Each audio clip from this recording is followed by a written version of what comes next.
I'd like to address something in relationships, in a relationship dynamic.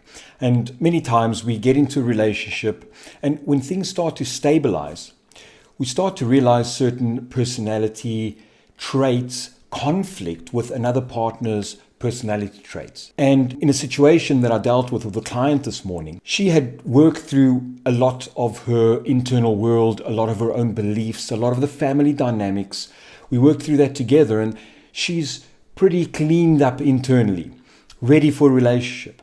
But some things start to come up in terms of the relationship dynamic, and there's certain disagreements, or maybe not even disagreements, but understanding how do we work with each other in this situation.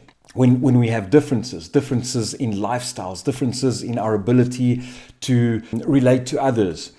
And a lot of times we attract partners who are slightly different than we are, slightly different in value systems. And the opposites attract in order to complement and make each other whole.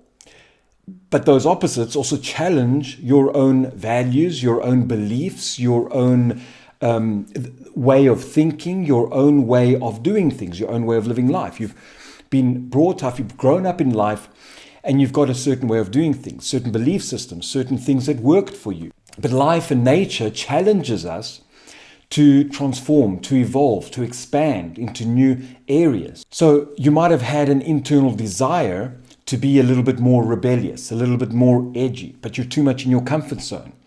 And you'll attract a partner who's a little bit more edgy, a little bit more rebellious. And this will provoke you to come out of your shell, outside of your comfort zone. I want to share the principle here that happens, that we get together with partners who are different to us. Now, how do we find the common ground when there's differences? The idea is not to make your partner become yourself or become like you, or make you to become like your partner and adapt to his or her needs. This is going to be futile. You might adapt to him, and then afterwards you're going to resent him because you didn't get what you want out of that adaptation. Or you might want to change him and make him like you, do things that you enjoy. And maybe he's more outspoken and energetic. You're going to minimize him and make him less than. He's not going to be himself, and he's not going to be able to provide what you were initially attracted to. So we've got to be careful in the relationship dynamics with each other and how we work with things. So the principle I teach people is, first, understand who you are. Know yourself. Know your value system. Know how you work. Know your likes and dislikes. Really, truly understand yourself. Know what your shadows are, what your triggers are. Work with some of your triggers and resolve some of that so you don't get triggered by minor things. We're always going to get triggered, by the way. But do the work of knowing yourself. And your partner should do the same. They should know themselves deeply enough so they know what they want, what they like, how they like life. And then once you've got two separate personalities, two individuals, and I know what I want, she knows what she wants, we have a look at, okay, how are we going to make this relationship work? What's right for this relationship? I like doing this, you like doing that. Those are two opposite things of the spectrum. I don't like doing that. You don't like doing this. So how do we meet? How do we make the relationship work?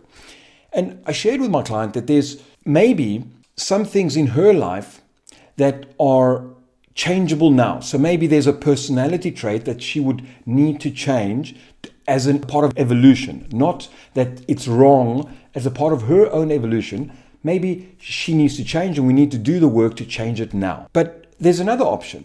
Maybe it's something that gradually needs to be transformed and changed over time. So it's not something for now, but it might come up later that she needs to adapt and grow and expand on this one issue. And sometimes it's just who you are. This is my personality. This is who I choose to be. This is how I like things. And we need to accept that and know that and find a way to work with the other person who's perhaps on the other side of the spectrum or being very different. So we looked at the example.